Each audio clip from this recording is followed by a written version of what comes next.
రాష్ట్ర వ్యాప్తంగా జూనియర్ డాక్టర్ల సమ్మె 9వ రోజుకు చేరింది. నిన్నటి నుంచి ఎమర్జెన్సీ సేవలను సైతం బహిష్కరించిన జూనియర్ డాక్టర్లు సమ్మెను మరింత ఉధృతం చేశారు. తమ డిమాండ్లను ప్రభుత్వం పరిష్కరించే వరకు సమ్మె విరమించేది లేదని స్పష్టం చేస్తున్నారు. జూనియర్ డాక్టర్ల సమ్మెతో ప్రభుత్వ ఆసుపత్రుల్లో వైద్య సేవలపై ప్రభావం పడుతోంది. దీనిపై మరింత సమాచారం విజయవాడ నుంచి మా ప్రతినిధి లక్ష్మి అందిస్తారు.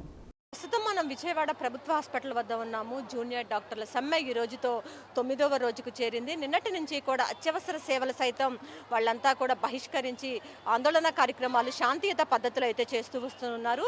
అయితే మనతో మాట్లాడడానికి కొంతమంది జూనియర్ డాక్టర్లు ఉన్నారు, వారితో మాట్లాడదాం. చెప్పండి, ఇప్పటికి ఈ రోజుతో మీది 9వ రోజుకు చేరుకుంది. నిన్నటి నుంచి అత్యవసర సేవలు కూడా మీరు నిలిపివేశారు. ఏం చెప్తారు ప్రభుత్వానికి? సో ఈ స్ట్రైక్ అనేది మేము 9 రోజుల నుంచి చేస్తున్నాం.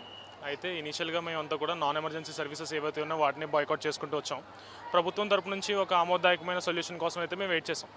అయితే నిన్నటికి కూడా ప్రభుత్వం తరపు నుంచి ఆ 3%, 5%, 7% ఆ వాదనలోనే ఉన్నారు. మేము అడుగుతున్న డిమాండ్లని వాళ్ళు ఫుల్ఫిల్ చేయలేని కారణం చేత నిన్నటి నుంచి ఎమర్జెన్సీ సేవలను అయితే రద్దు చేసి ఈరోజు మేమందరం కూడా స్ట్రైక్లో ఫుల్ పర్సెంట్గా అందరం కూడా పార్టిసిపేట్ చేయడం అయితే జరుగుతుంది. సో ఎప్పుడైతే ఎమర్జెన్సీ సేవలను ఎప్పుడైతే మేము బాయ్కాట్ చేసామో అప్పటి నుంచి కూడా ప్రజలు చాలా ఇబ్బంది పడుతున్న పరిస్థితి, రోగులు చాలా ఇబ్బంది పడుతున్న పరిస్థితి అయితే ఉన్నది. ప్రత్యేకంగా ప్రభుత్వం అయితే సిఏఎస్లని వాళ్ళని డెప్యుటేషన్ మీద తీసుకొచ్చి, సీనియర్ రెసిడెంట్ని డెప్యుటేషన్ మీద తీసుకొచ్చి ఇక్కడ డ్యూటీస్ చేపిద్దామన్న అనే ఆలోచనలో అయితే ప్రభుత్వం ఉన్నది.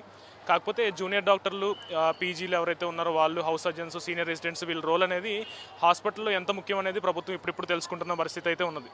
అంటే 10 మంది చేయాల్సిన పనిని ఇద్దరు చేయడం అనేది అంత సాధ్యమైన పని అనేది కాదు. సో దానివల్ల పేషెంట్ లోడ్ అనేది చాలా ఎక్కువగా ఉంది. పేషెంట్లు చాలా ఇబ్బంది పడుతూ ఉన్నారు. సో మేము కూడా ఇటువంటి పరిస్థితుల్లో పేషెంట్లు చూసి మేము కూడా చాలా బాధపడుతున్నాం. అంటే స్ట్రైక్ చేయాలన్న ఉద్దేశంలో అయితే మేము లేము, కానీ తప్పనిసరి పరిస్థితుల్లో మా రైట్స్ కోసం మేము చేయగలిగింది ప్రజాస్వామ్య కానీ దేశంలో ఏంటంటే స్ట్రైక్ ఒకటే. సో ఈరోజు మమ్మల్ని అయితే ప్రభుత్వం ఏమీ చేయలేని ఒక స్థితిలో అయితే చేతులు కట్టేసి ఇక్కడ కూర్చోబెట్టిన స్థితిలో అయితే మేము ఉన్నాం. ఉదయం నుంచి కూడా మా నిరసనలు అలాగే మేము అయితే వ్యక్తపరుచుకుంటున్నాం. చేతులు కట్టుకుని ఇక్కడే కూర్చొని అందరం కూడా ఇక్కడ మా నిరసనని మేము మా శాంతియుతంగా మేమైతే ప్రభుత్వానికి తెలియజేస్తున్నాం. చెప్పండి, నిత్యం చాలా బిజీగా ఉంటారు మీ వృత్తిలో. ఇప్పుడు మీరు అన్నీ కూడా ఆపేసి ఇప్పుడు ధర్నా చేస్తూ ఉన్నారు. 9 రోజుల నుంచి కొనసాగుతుంది. నిన్నటి నుంచి అత్యవసర సేవలు కూడా బహిష్కరించారు. గవర్నమెంట్ నుంచి ఎలాంటి స్పందన వస్తుంది అసలు? ప్రస్తుతానికైతే వాళ్ళు ఏమీ చర్చలకి పిలవలేదండి. సో మేము కూడా ఎదురు చూస్తున్నాము వాళ్ళ నుంచి ఒక స్పందన రావాలని చెప్పి. అందుకని ఇంకా ఈ నిరసన ఇలా చేపట్టాల్సి వస్తుంది. మాకు చాలా కష్టంగా ఉన్నా కూడా. మీరు ఎంత పర్సెంట్ అడుగుతున్నారు వాళ్ళ దగ్గర నుంచి?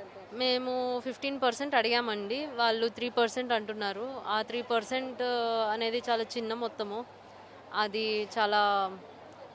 అది యాక్సెప్ట్ చేయడానికి కూడా చాలా బాధగా ఉంటుంది. ఎందుకంటే మేము దాదాపు 25 సంవత్సరాల నుంచి, కనీసం 25 సంవత్సరాల నుంచి, కొంతమంది 40-45 సంవత్సరాల వాళ్ళు ఉన్నారు, కొంతమంది కుటుంబాలతో ఉన్నారు. వాళ్ళందరికీ అదే చిన్న మొత్తం అంటే అది చాలా ఇబ్బంది. ఇల్లు నడవడానికి కూడా ఇన్ఫ్లేషన్ అవన్నీ కూడా దృష్టిలో పెట్టుకుని మేము మాకు ఇవ్వాల్సిందే ఇవ్వండి అని అడుగుతున్నాము మేము న్యాయబద్ధంగా. చెప్పండి, ఎప్పటి వరకు మీ ఆందోళన కొనసాగిస్తూ ఉంటారు? మీ ప్రధానమైనటువంటి డిమాండ్స్? నా పేరు మెహర్ జబీన్ అండి, జనరల్ మెడిసిన్ సీనియర్ రెసిడెంట్. ఎప్పటి వరకు స్ట్రైక్ జరుగుతుంది అంటే దానికంటూ కరెక్ట్ ఆన్సర్ అయితే మేము ఇవ్వలేమండి. ఎప్పటిదాకా అయితే మన గవర్నమెంట్ మా డిమాండ్స్ యాక్సెప్ట్ చేసి మాకు ఫేవరబుల్గా ఒక డెసిషన్ ఇచ్చేంత వరకు స్ట్రైక్ అనేది కొనసాగుతుంది. చెప్పండి, 9వ రోజుకు ఈరోజు చేరుకుంది. ఎమర్జెన్సీ సేవలన్నీ కూడా మీరు బహిష్కరించి ఈరోజు నిరసన కార్యక్రమాల్లో పాల్గొంటున్నారు. ఎలా అనిపిస్తుంది? నిత్యం మీరంతా బిజీగా ఉండే డాక్టర్లు మీరందరూ కూడా. అంటే నేను సౌమ్య అండి, జనరల్ మెడిసిన్ సీనియర్ రెసిడెంట్ని. మేము ఇది ఉద్దేశపూర్వకంగా కావాలని పేషెంట్ని ఇబ్బంది పెట్టి ఇక్కడ కూర్చునేది అయితే కాదండి. మేము ఎంతో కాలం ట్రై చేసి గవర్నమెంట్ నుంచి ఏ రెస్పాన్స్ రాక మేము ఇంక ఇలా దిగాల్సి వచ్చింది. మేము ఎంత సర్వీసెస్ ఆపేసి ఇంతమంది పేషెంట్ మీరు చూస్తున్నారు ఆల్రెడీ, వాళ్ళందరినీ ఇబ్బంది పెట్టి మేము ఇక్కడ ఖాళీగా వాళ్ళని చూస్తూ కూర్చునే ఇదైతే కాదు. గవర్నమెంట్ మాకు సానుకూలంగా ఎప్పుడైతే స్పందిస్తుందో మేము వెంటనే ఆపేస్తాం, మా డ్యూటీస్ మేము చేసుకుంటాం. అంతవరకు అయితే స్ట్రైక్ ఆపం.